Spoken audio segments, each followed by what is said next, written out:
Cryptocurrency and non-fungible tokens are currently the biggest driving factors of the tech-driven decentralized future we keep talking about. While metaverse platforms and Web3 applications evolve into the next big buzzword for the tech world after 5G, the idea of social media as we know it is in question. Today, I intend to take you through a bit about the concept of decentralized social networks, or what is believed to be the next step for social media, and the way people are likely to interact with each other in the years to come.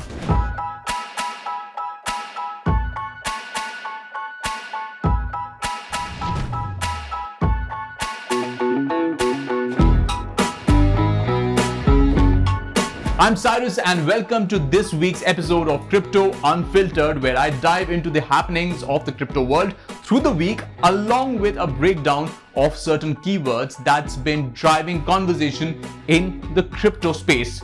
So, let's begin.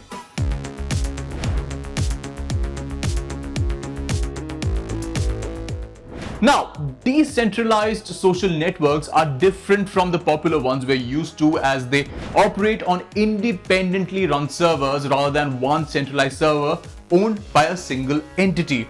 जैसा कि Facebook, Instagram और यहाँ तक कि Twitter के servers उनके platforms control करते हैं, और जो भी कंटेंट आप पोस्ट करना चाहते हैं आपको उनके प्लेटफॉर्म पर ही करना पड़ता है। डिसेंट्रलाइज्ड सोशल नेटवर्क्स इसका एक बिल्कुल ऑपोजिट कॉन्सेप्ट है। Mastodon, for example, the micro-blogging platform that began as an alternative to Twitter, is a decentralized social network. It is based on open source software and functions a lot like Twitter. Another example is Steam, which runs on a social blockchain. Blockchain technology allows data entries to be stored in servers anywhere in the world. It fosters transparency, as the data can be viewed in near real time by anyone on a network. Decentralized social networks essentially give users more control and autonomy. An individual can set up their social network and determine how it operates and what users can say about them, instead of having content monitored by a single corporation.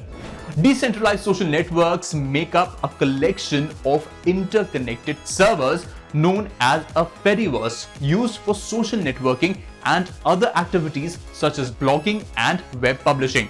Now, in case you're wondering, an independently hosted federated network can interact with other networks too. Decentralized social networks और मशहूर social media platforms जैसे कि Facebook और Twitter के बीच में यही एक फर्क है।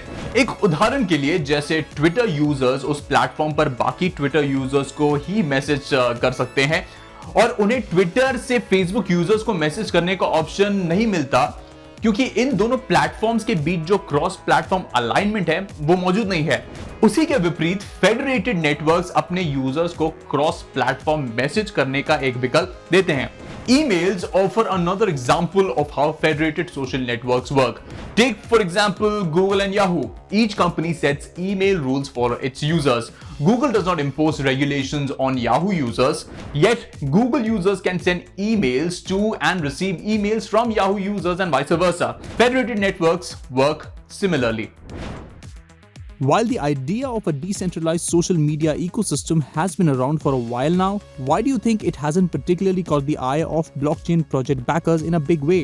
Decentralized social media is an amazing concept. As a user, my data would be my property, and other people like centralized companies won't be able to use it.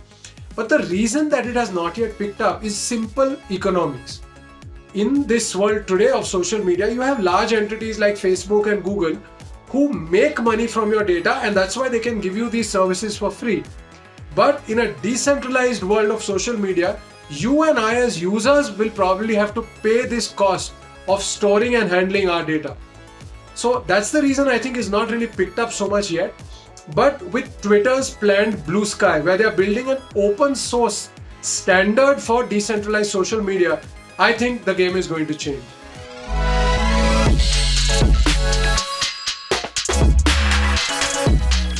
This week began on a strange note after Prime Minister Narendra Modi's Twitter handle was briefly hacked and a tweet claiming that India has officially adopted Bitcoin as a legal tender was put out from it. The Prime Minister's office later said that the account was immediately secured after the matter was escalated to Twitter.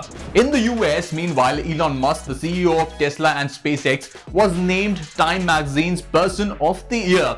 During an interview with the publication, Crypto Enthusiast said that meme-based Dogecoin is a much better option than Bitcoin for everyday payments. He later tweeted to announce that Tesla will be accepting Doge payments, sending Doge fans into a frenzy on Twitter. As more and more companies begin their foray into the metaverse, global chipmaker Intel said that the firm is working on software that will help laptops tap into computing power from other devices, including chips from its rivals. While the definition of metaverse is broad, it generally refers to immersive virtual worlds that will be accessed via the internet and a variety of devices like a virtual reality headset. The trend is expected to require vastly more computing power, and firms like Nvidia, which makes chips and software used to construct the virtual world, and Qualcomm, which makes chips used in virtual reality headsets, have both gained value in recent months on investor enthusiasm about the metaverse. Sportswear giant Nike, meanwhile, confirmed that it had bought virtual sneaker company RTFKT for an undisclosed sum as the sportswear giant looks to quickly expand its footprint in the fast-growing metaverse. While the metaverse is quickly catching up with mainstream companies, NFT is quite still the rage. Melania Trump has launched her non-fungible token and blockchain technology venture, joining a growing list of celebrities offering digital memorabilia to tap into their recent frenzy around such assets. She joins the likes of Wikipedia founder Jimmy Wales and retired all-rounder of the Indian cricket team Yuvraj Singh, who also announced their first auction of limited NFTs.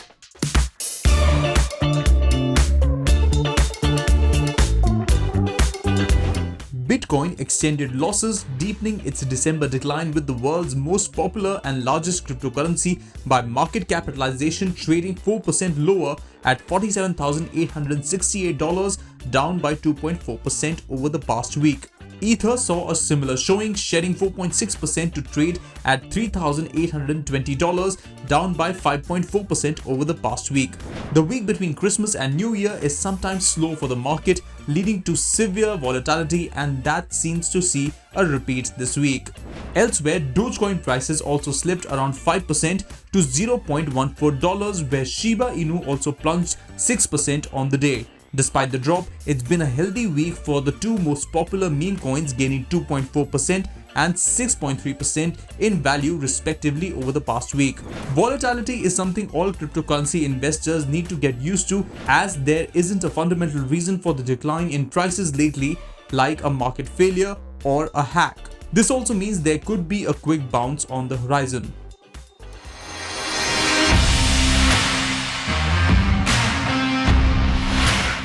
Time to look at how major tokens are performing, because as an investor you need to keep an eye out on how major tokens are performing right now. If we look at our crypto tracker for the week, we can see that Bitcoin is down by 1.53%, while Ethereum has also slumped and is down by 2.31%. Tether is up by 0.61%, while Cardano is struggling with a 4.97% drop. Bad news for Shiba Inu investors, as the coin dropped by a whopping 99.96% in the last 24 hours. Crypto's future in India is yet to be decided, as regulation policies are set to be in place soon. Be sure to catch all our future episodes. Stay updated about what the future of crypto is going to be in India. That's it for Crypto Unfiltered for this week. If you have any questions around cryptocurrency or any jargon that you don't understand, please do send them across to us on our Facebook or Twitter pages, and we'll have an expert answer them for you. This is Cyrus signing off with a promise that I will be back with more crypto very soon.